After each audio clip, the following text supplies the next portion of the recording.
Hello, everyone. Welcome back to another episode of the Daily Dose. As you can see, we are on Idle Heroes. I should probably back out of this. We're going to do some Flame Shrine. We're going to test out Tussi Liago. Um, we're going to talk about the narrative of the DH games. And we're going to talk about the player expectation and where we both went wrong in terms of Tussi Liago and the 2K summoning event for Christmas and Chinese New Year. It's kind of a dual thing we're going to talk about in terms of the direction of DH games and where they like to take it. I will briefly just show you what we went up to. We got up to Sealand 15 with a solo Tussi. Um, Basically, she can't get past here. We can skip it a couple of times, but honestly, she gets stuck. She really is not. She's not your first choice for Sealang, please. I just want to put that out there. She's a great support hero if you're going to build an E5 Russell and run her with him. I believe they will shine quite well together. But in terms of her being able to push through here, she's just not. She doesn't have enough sustain.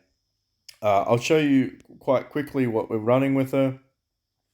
We're running her with this, basically glass cannon.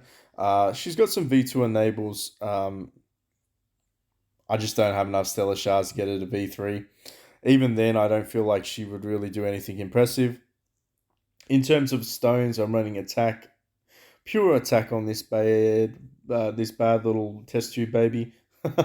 I did run her with some crit before and a Punisher staff, but honestly, her last ability, Divine Retribution, when she gets 5 stacks of Sacred Emblem, she only can do 1,000 based attack, which is her cap, and it's not affected by crit hits or anything else. So essentially, skill effects, attributes, and other effects cannot increase or reduce Divine Retribution. You know, is what it is. So I figured, fuck it, we'll just run Antlers Cane on her. We'll see how we go.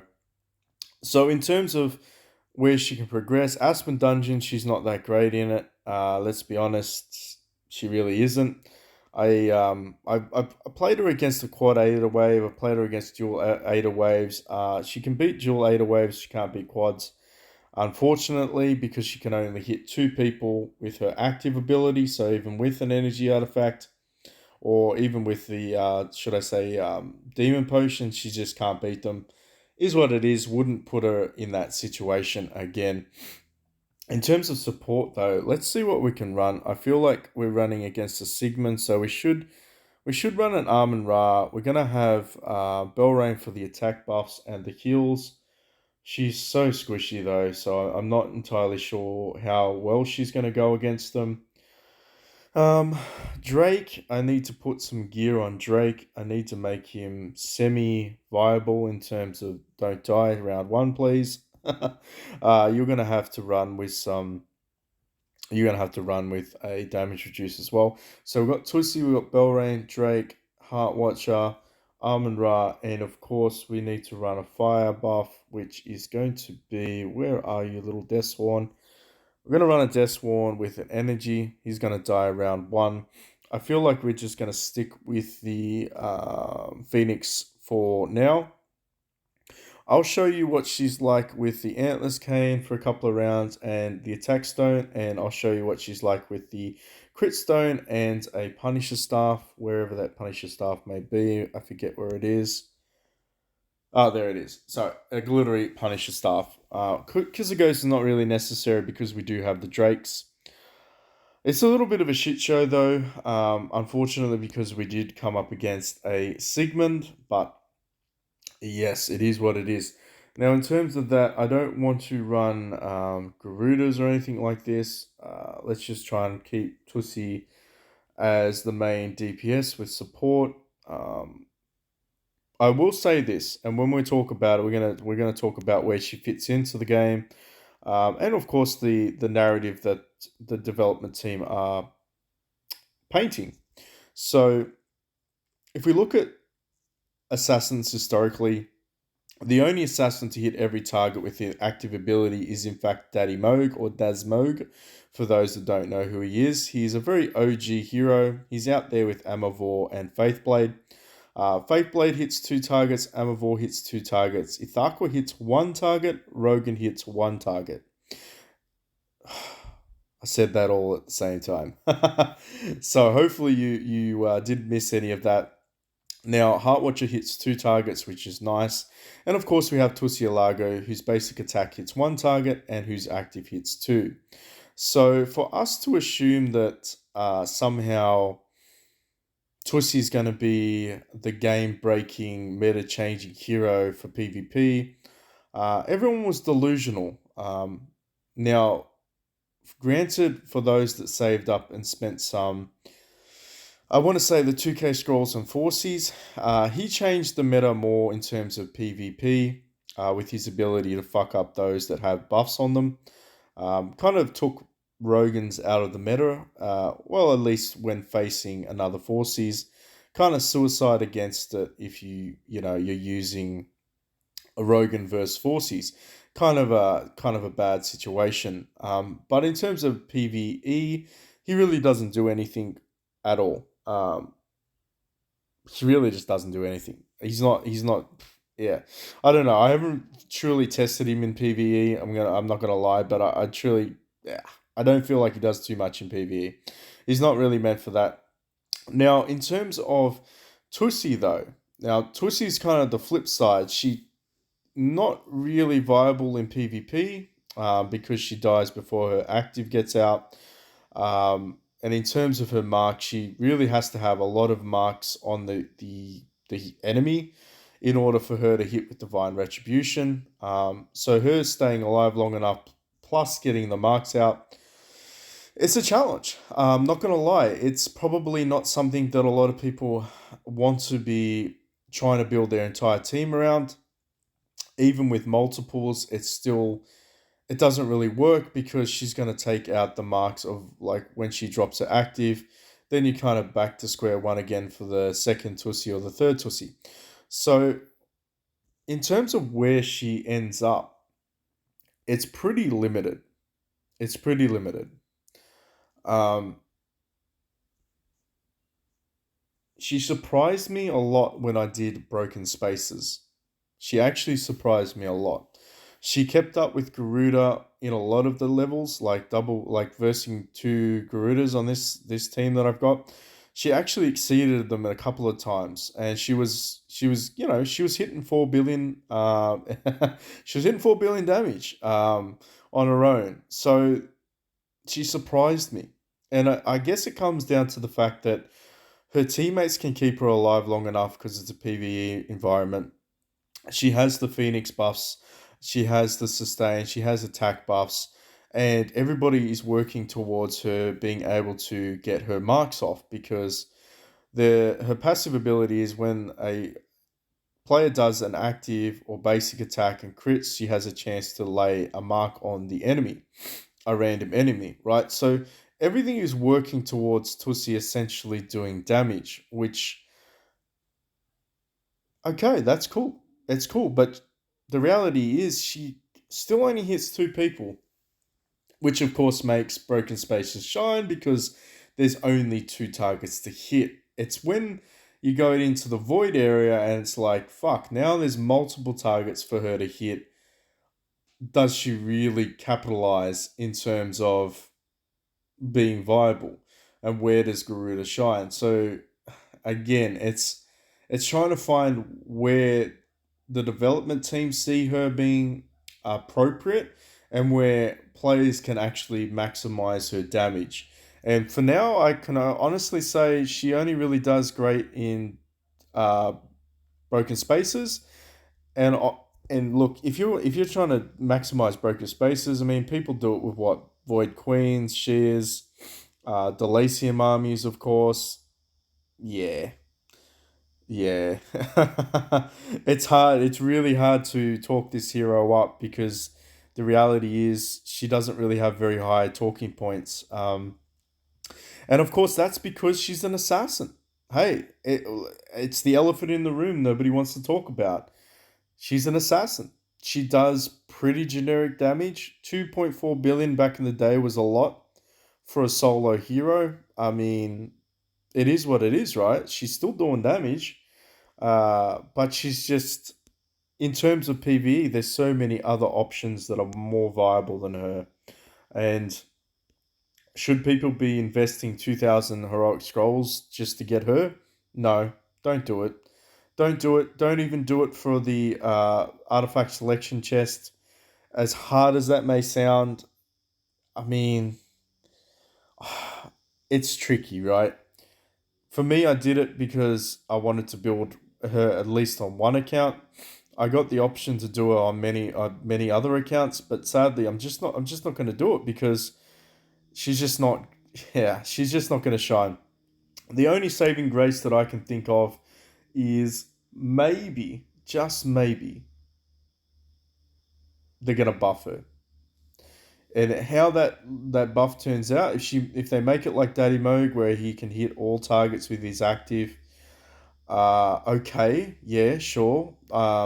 She's gonna fucking hit like a truck because she can hit like a truck. There's no question that she can shine. Like she definitely does a lot of damage when her active hits. But imagine if she could hit every target with her active, would she then become a game breaker? Would people then be like, okay, well then Tussi's just gonna have to be, we're all gonna have to build triple Tussi's, and then we're just gonna shit on everyone and destroy the meta. I don't see them doing that, sadly. But in terms of what she could improve upon, maybe offering a debuff or a buff or anything, like something that makes her stay alive long enough or buffs the team, like Rogan does. They've got to do something. They really have to do something to make her more viable, more competitive. Porky has his niche. A lot of people like Porky now. I'm calling Porky. His name is Forksies, but I'm calling him Porky. Yeah, a lot of people still like him. He does have his place within the PvP upset meta, but yeah, I just can't see myself advocating people to build this hero. As much as that free artifact is dangling in front of a lot of players, I could just see them just fucking with everyone and going, Easter, we're going to release a non-light and dark hero that's going to destroy the game, and essentially force people to spend money in order to get that hero.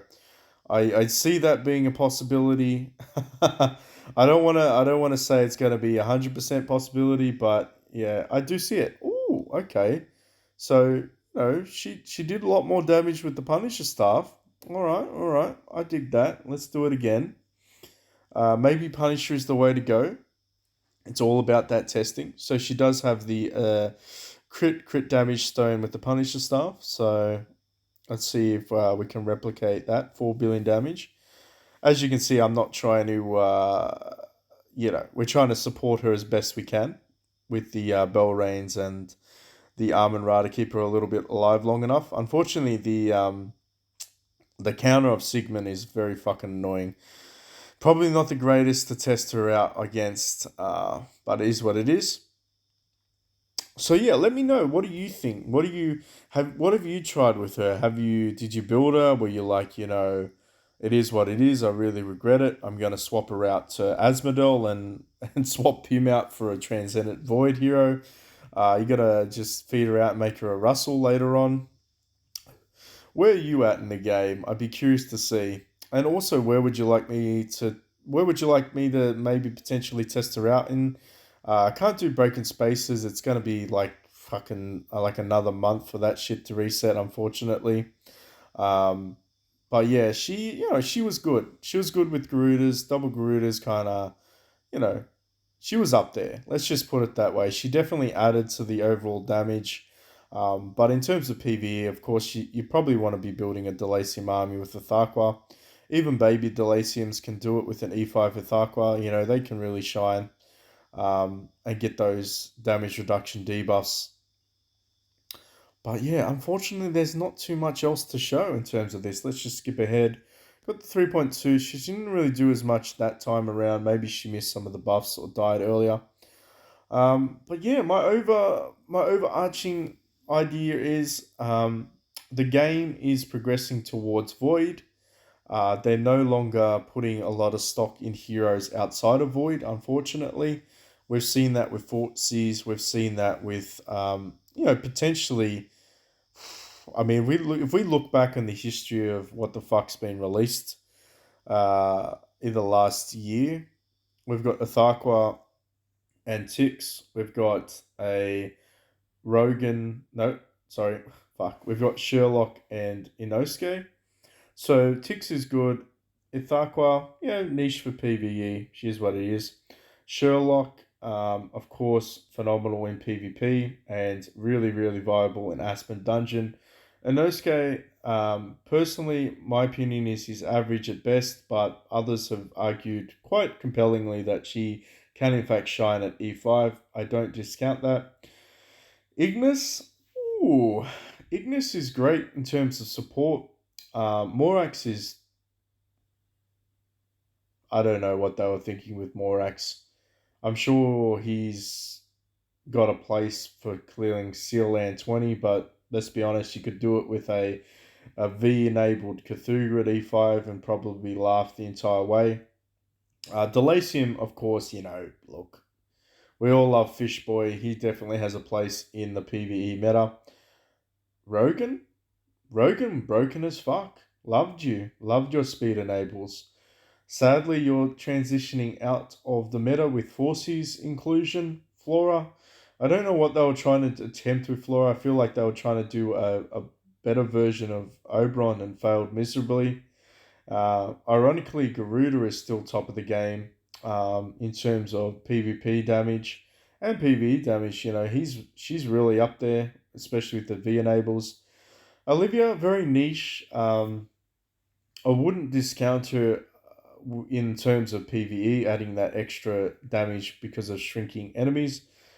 She has a niche position. Forksies and of course Drake. Drake broke the game in PvE. Love that. Forksies disrupted the meta in PvP. Can't blame them for doing that. Russell. Well, everyone loves Russell. What's there to talk about Russell? Great in every aspect of the game so far.